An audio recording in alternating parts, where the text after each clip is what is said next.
Salut les amis, bienvenue sur ma chaîne En Cuisine avec Jeff. Aujourd'hui, on va faire un petit chapon au mori et au vin jaune. Alors, on peut le faire avec une poularde, on peut le faire avec un poulet, on peut le faire simplement avec des morceaux, voilà, que des cuisses, que du blanc, voilà. Vous avez compris le principe. Mon chapon, moi, il fait 3,3 kg, 3,4 kg. Bon, après, c'est simple, hein, vous partez sur une volaille de 3 kg. Si c'est des poulets, bah, pourquoi pas, ou deux poulets, ou sinon, bah, vous divisez la recette. J'en profite, si tu n'es pas abonné, bah, n'hésite pas à t'abonner. Merci à tous ceux qui sont abonnés. Et n'oublie pas, si tu veux pas louper les vidéos, de bien mettre les notifications. Donc, c'est la petite cloche qu'il faut mettre en noir. Bon, ben voilà. La promo étant faite, on peut attaquer maintenant au sujet. Alors, on va attaquer par nos morilles. Donc, j'ai pris des morilles séchées. Et l'avantage des séchées, c'est que, en fait, on peut s'en servir à tout moment. Là, c'est une recette, il y a 3 ingrédients phares. Forcément, une bonne volaille, les morilles et le vin jaune. Donc, là, je pars en fait sur 10 grammes de morilles séchées par personne. Voilà, c'est vrai que ça fait un budget, mais on n'en mange pas tous les jours. Il faut savoir se faire plaisir. C'est comme le foie gras, on n'en mange pas tous les jours, donc quand on en mange, eh ben, autant se faire plaisir. J'ai les morilles sous le nez là, ça me... Donc, premier truc à faire, il faut les réhydrater. Donc, on prend un volume d'eau tiède et voilà, et on verse nos morilles dedans. Bon voilà, on les laisse de côté. Alors, si on a le temps, bah, la veille au soir, c'est top. Alors on fait ça pour deux raisons. D'une part pour les réhydrater, et d'autre part pour être sûr qu'il n'y ait plus de sable. C'est pour ça que de temps en temps, il ne faut pas hésiter à remuer pour vraiment faire tomber le sable au fond. Voilà, minimum une demi-heure. Et puis voilà, si ça peut passer plusieurs heures, voire la nuit, c'est encore mieux. Bon, on va mettre ça de côté. On va s'occuper de notre volaille. Donc on commence par les cuisses. Voilà. Voilà, donc on suit bien là l'os. Le solilès, on ne l'oublie pas. On racle bien l'os. Et voilà. Comme ça, on voit bien, on a bien récupéré tout le solilès. On n'a rien laissé. On sait que c'est à peu près là la jointure. Hop, on met le doigt et on le sent bien.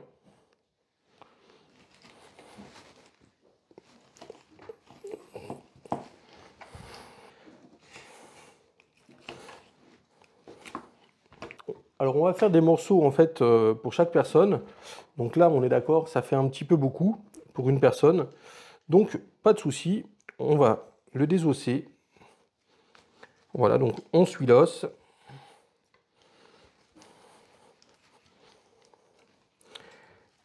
Voilà, on suit l'os donc avec le couteau. Voilà, là c'est fait. Et voilà, on a retiré l'os. Bon, tant qu'on est là, on va en profiter pour retirer cette membrane là. Voilà, qui n'apporte rien. Voilà, elle n'apporte rien, elle est dure, donc voilà, autant la retirer. Bon, voilà, hop, on coupe en deux. Comme ça, on a deux morceaux avec notre trou de cuisse. Bon, on va faire la même chose de ce côté-là. Il faut qu'on retire l'os qui est ici, là, comme ça. Comme ça, on aura des beaux blancs.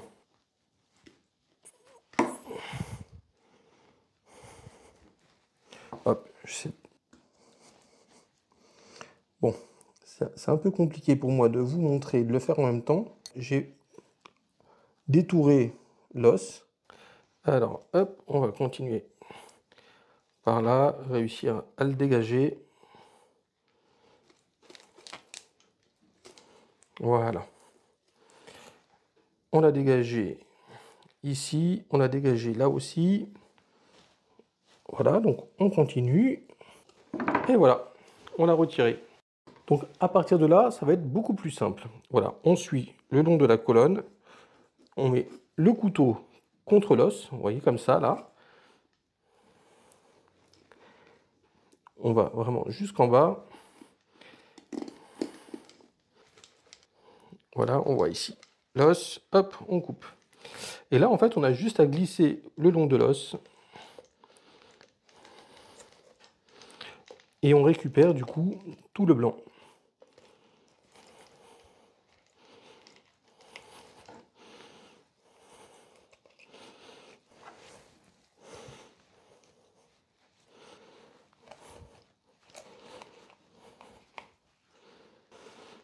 Voilà, on continue le long de l'os pour bien enlever l'aile.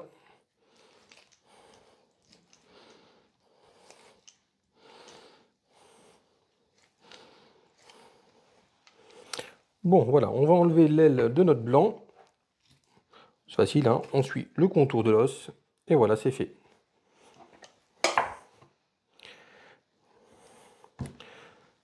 Hop, on va nettoyer un petit peu l'excès là de peau.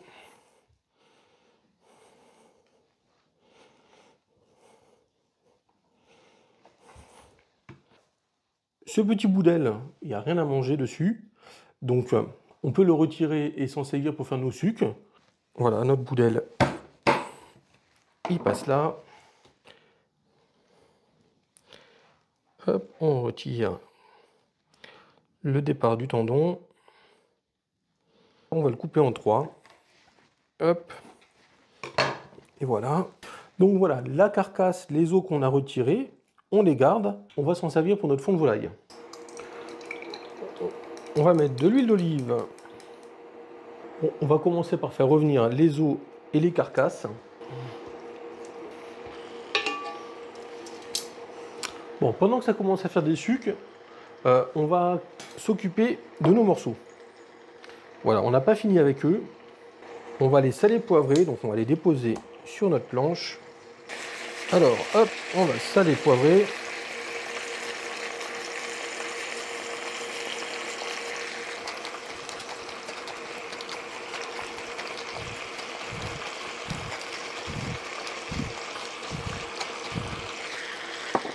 Voilà, on en fait faire un demi-tour.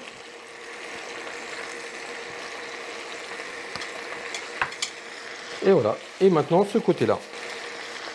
Bon, maintenant, on va mettre de la farine dans une assiette. Et on va tout simplement mettre tous nos morceaux dedans. On tapote pour enlever l'excédent de farine. Ça va nous aider en fait à faire notre effet maillard, à avoir une belle croûte dorée et aussi à épaissir notre sauce. Bon voilà, on voit qu'on a des beaux sucs de cuisson. On va les mettre dans cette casserole.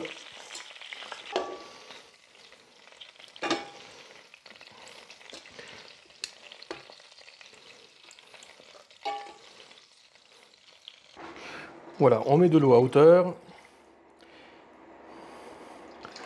Et voilà. Donc on va le mettre à chauffer pour une demi-heure, 3/4 d'heure. Comme ça va nous faire un super bon fond de volaille. Voilà, et après, les petits morceaux, on va dire, de viande qui restent, si vous voulez être sympa, vous les décortiquer, vous les donnez aux chiens, aux chats, ou sinon à se grignoter comme ça. Bon, maintenant, on va faire revenir nos morceaux de viande qu'on va manger. Allez, hop.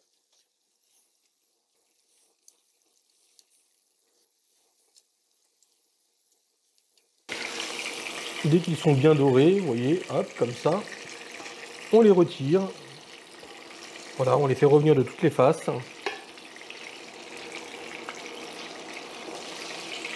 Impeccable. On commence à voir au fond tous les sucs.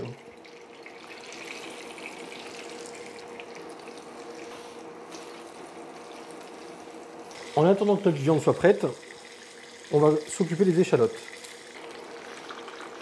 Bon voilà, on voit que toute la viande est revenue. Donc on débarrasse. Bon, du coup on va se dépêcher avec les échalotes. Bon, on va couper nos échalotes tout fin.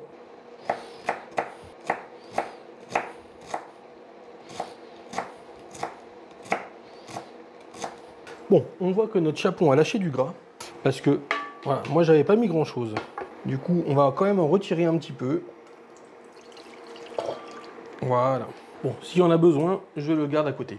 Hop, on met nos échalotes dans la gamelle. Bon, on a l'impression que ça fait beaucoup, mais t'inquiète, ça va réduire.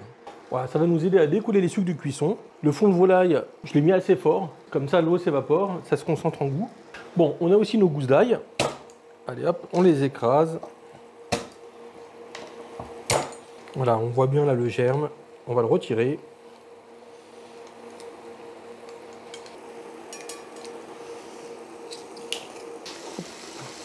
Voilà, il faut qu'on fasse attention. On voit que c'était en train de coller. C'est le moment de ramener nos morilles. Alors, on récupère les morilles. Alors je fais attention, je ne vais pas au fond du plat si jamais il y a du sable.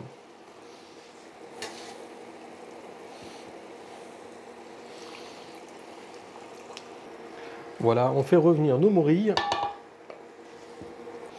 Bon, alors surtout ce jus, on va pas le jeter, on va le garder. Donc, mais on va le passer. Donc je prends un filtre à café et je le passe pour éviter les grains de sable. On voit qu'il y a un résidu, donc on va pas chercher à gratter le fond, hein. Allez, hop. Si jamais il y a du sable, on ne le prend pas. Mais au moins on a récupéré tout le liquide qui a un goût de morille exceptionnel. Bon, on voit que les morilles ont rendu leur eau là. Notre bouillon de volaille, il s'est concentré en goût. On a la moitié du niveau, donc c'est impeccable. J'ai fait pareil avec le jus des morilles. Je l'ai mis dans une casserole pour aussi réduire, pour concentrer le goût. À propos des morilles, hop, on voit qu'elles ont fini de rendre leur eau. Voilà, donc elles sont bien enroulées avec la matière grasse, donc elles ont pu lâcher les arômes. Maintenant, on va déglacer avec le vin. Alors c'est du vin jaune, donc spécialité du Jura.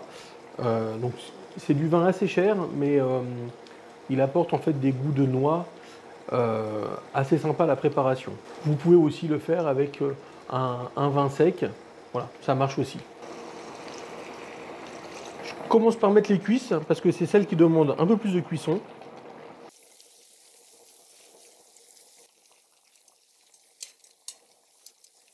On rajoute notre jus de morille, voilà, qu'on a concentré en goût. Voilà, on va rajouter notre fond de volaille.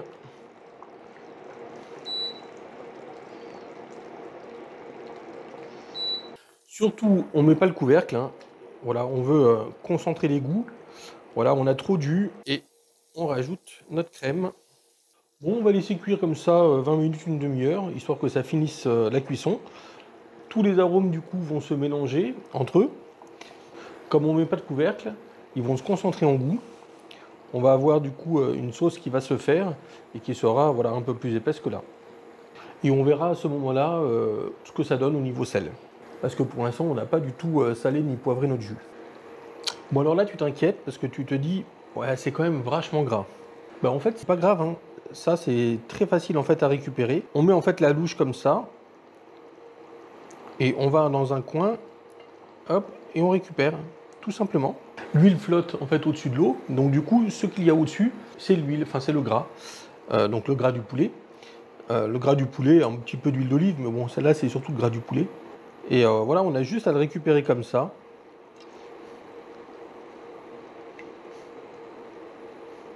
Alors après, ce gras-là, si jamais vous voulez faire des pommes de terre sautées, bah ouais, c'est top, hein. Bon, c'est pas étonnant hein, de voir tout ce gras. Quand on voyait en fait la peau du poulet, il y avait une couche épaisse de gras. Bon, c'est bien, c'est ce qui apporte le goût, hein. Mais après, bah, effectivement, voilà, il faut le récupérer. Donc pour récupérer le gras, en fait, il faut aller chercher dans un endroit assez calme. Voilà, parce que là, dans les bouillons, ça va pousser le gras. Et du coup, vous allez le retrouver vraiment sur les bords. Alors l'autre façon pour bien enlever le gras, euh, c'est de laisser refroidir. Et en fait, une fois que c'est bien froid, on a vraiment la couche de gras euh, qui est facile à enlever, parce qu'elle est dure du coup. Bon, vous voyez, il me reste ça comme jus de morille, que j'ai bien concentré. Je ne vais pas les rajouter parce que déjà là, au niveau de la couleur, on est quand même sur une couleur voilà, marron, très soutenue. Bon, il y a du goût, hein, voilà, ça c'est sûr. Mais si on la rajoute, vraiment, en fait, elle sera trop foncée.